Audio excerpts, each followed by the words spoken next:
What's up, YouTube? Lord Xander here. Um, was kind of going through some back issues. Uh, my long boxes, and this kind of popped out. This is an old G.I. Joe comic book, back when comic books were 75 cents. And this issue I picked out of my back issue stash because it focuses on Snake Eyes. Now, Snake Eyes, there was going to be a G.I. Joe reboot, I heard, and it's going to change his ethnicity from a white dude to, an Asian guy. Now, this is a G.I. Joe canon. Now, I haven't, honestly kept up with current G.I. Joe, but this is one I consider uh, G.I. Joe to be unpolluted by, I think, what IDW owns them now, but, current day politics. All right, so as you see on the cover, it's the strangest tale of all, Snake Eyes, top secret. So we have the arrow. We'll see a little bit later on this issue why that's important. Medal of Honor, the tattoo that he has on his arm here, symbolizing his ninja clan. Family wiped out in flaming wreck.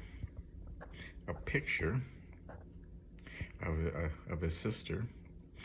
Spoiler alert. I said he was a white guy, but blonde hair, blue eyes, and him hanging out with Stalker, Storm Shadow, and that, of course, is Snake Eyes. So let's get into it. I'm going to focus on the first few pages because it's pretty funny. Again, this is back in 1984. So G.I. Joe, the Real American Hero, volume number 1, issue number 26. All right, so this is kind of bringing out Snake Eyes' origin. So Zartan's lair in the Florida Everglades. We have Destro and Zartan. Now, this dog, it's hilarious. It belongs to a G.I. Joe. Oh, let's focus on the creative forces behind this issue.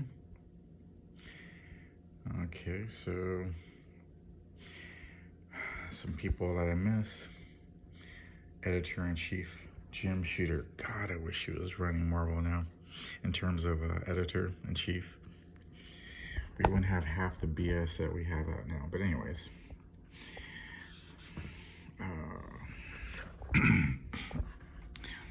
so we have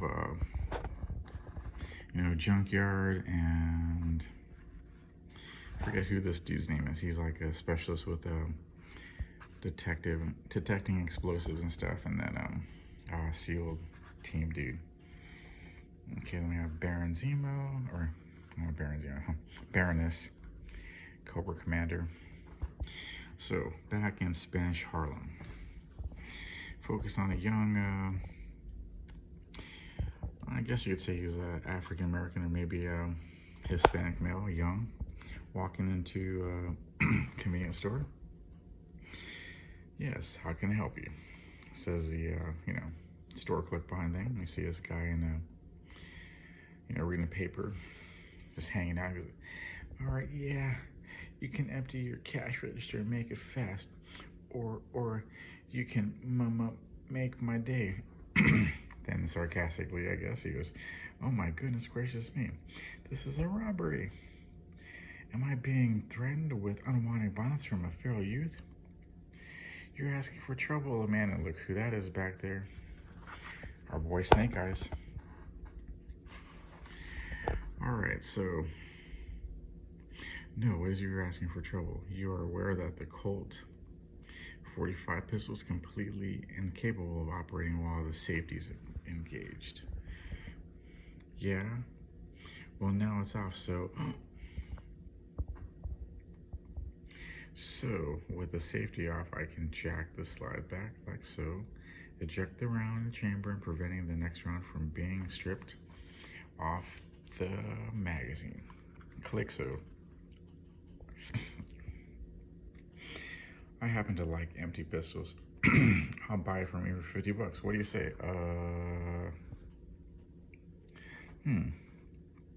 Take it. It's a much better price than the man with the Uzi behind his paper would give you. So we have Snake Eyes with his famous Uzi, and the kid gets tossed $50, and he drops his gun. All right, so the kid walks out. Okay, once or twice a month, some kid stumbles on here and sells me a gun. My own perverse form of gun control. So, we're getting political, but it's subtle. It's in the story. Did you know when the Japanese conquered Okinawa, it banned all knives? It simply spurred the Okinawans to invent some of the deadliest forms of unarmed combat known to man. Someday the politicians will learn that legislating against objects is utterly useless. So, look at that, he has a stash of sold quote unquote guns. And no amount of legislation will deter men from constructing bigger and better engines of destruction. But we both know this many years ago, didn't we? So again, we have a political message woven into the story, subtly, well, and again, pro-gun, anti-gun, or whatever. This doesn't put the writer's finger in your face and wave and say, "Oh, you're a bad person because you support guns," or whatever. I can tell you my take on this, but it's a subtle political message in a story that's woven in, and it fits and it doesn't clunk up the story. All right, so back to the pit. I know here we have Storm Shadow, Stalker, and Snake Eyes. Okay, suddenly Snake Eyes gives a signal to go down, and then of course Storm Shadow takes out the Viet Cong with an arrow. Doesn't attract attention. So Tommy reminded me that through all the suppressor rifles, the discharge reporter rifle, it is nothing to silence the sonic boom of the bullet. So shooting the patrol would have alerted the enemy, so an arrow does it. Okay, so they're waiting for rescue. Snake Eyes shows a picture of his twin sister. His good luck charm believed that nothing could happen to him as long as he kept the photo safe. Okay, then they throw down the red smoke for the landing zone. Let's check this out. Thundercats. All 4 volumes on video cassette. All right.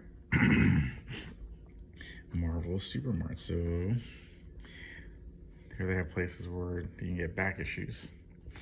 And my guess is most of these places are probably shut down because of the nonsense Marvel has put out, and DC. Can't blame 100% Marvel on this, but I bet these stores no longer exist, or most of them. Alright, so back to the story. So Snake Eyes is injured. Storm Shadow goes back to rescue him, no man left behind. And he's hurt. I noticed the tattoo. So they were in the same clan, same training. Alright, so back in Florida, Junkyard is leading him right back to the the Joes here. Okay, and then Firefly and what's the other dude's name? The Escape. All right, so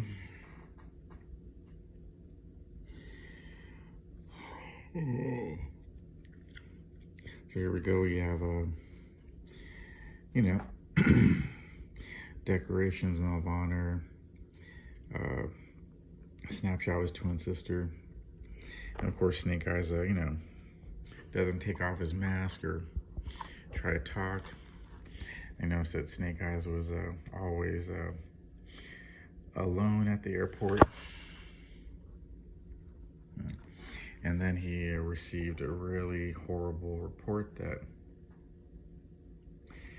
his family died.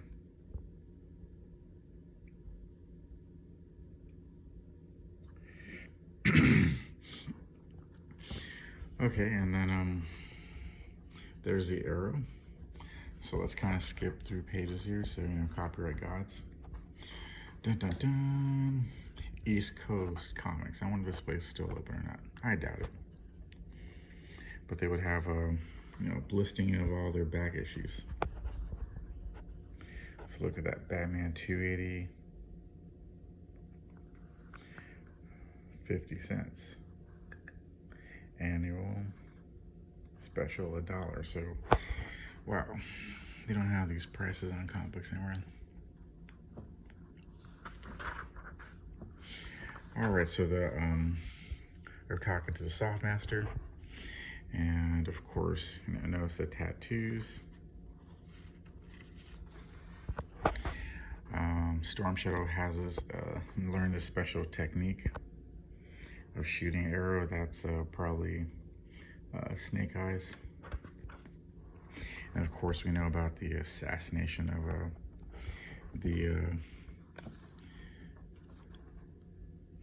I think it's a Softmaster.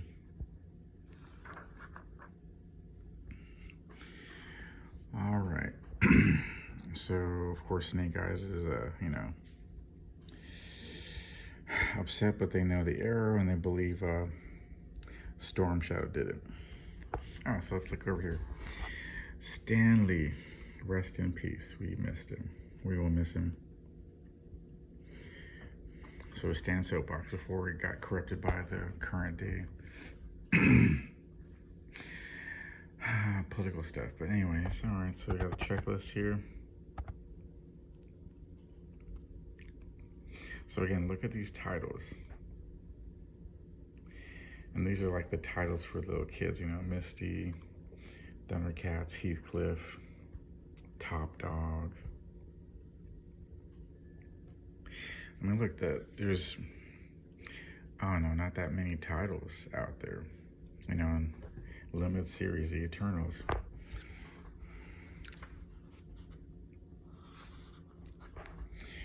All right, so the Joes are escaping, and the bad guys get stuck in the quicksand. So the dog, kind of tricked them out. Oh, I want to point something out here before I cut this video off. So, New Generation Superheroes for Readers of All Generations by Louise Simonson, June Berman, and Bauer, on sale May 1st. The Power Pack.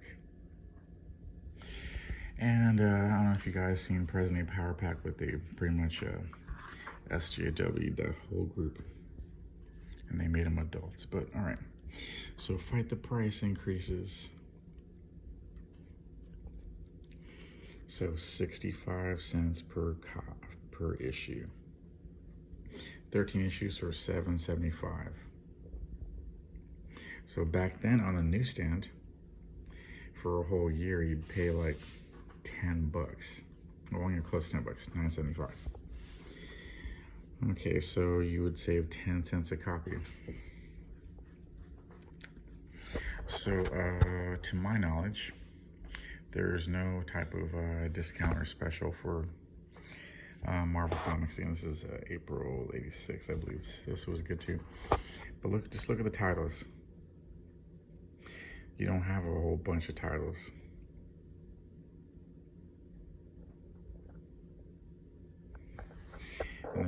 special titles. G.I. Joe, only $8. Transformers, ElfQuest.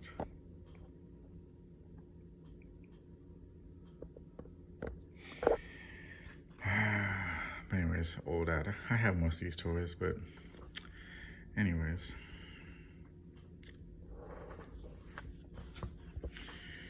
So that was G.I. Joe number 26.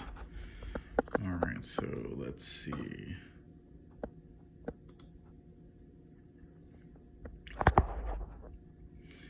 Alright, G.I. Joe. We have Snake Eyes here.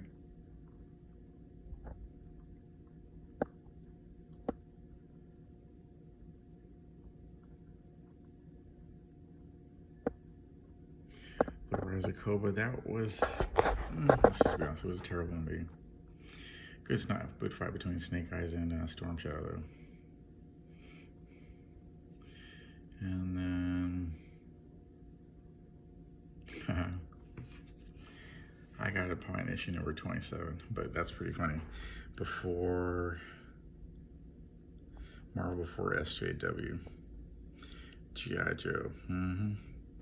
I do believe I have issue number 27, so I'll try to dig it out in my back stock or my back issues. But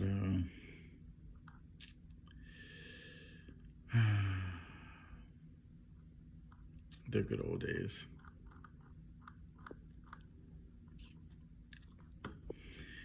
The sacrifice of Snake Eyes. Alright, well, thanks guys for watching.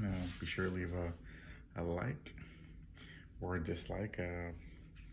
Leave a comment if you wish, and a notification bell, and subscribe, please. Thank you very much, and have a good day. G.I. Joe number 26. Bye now.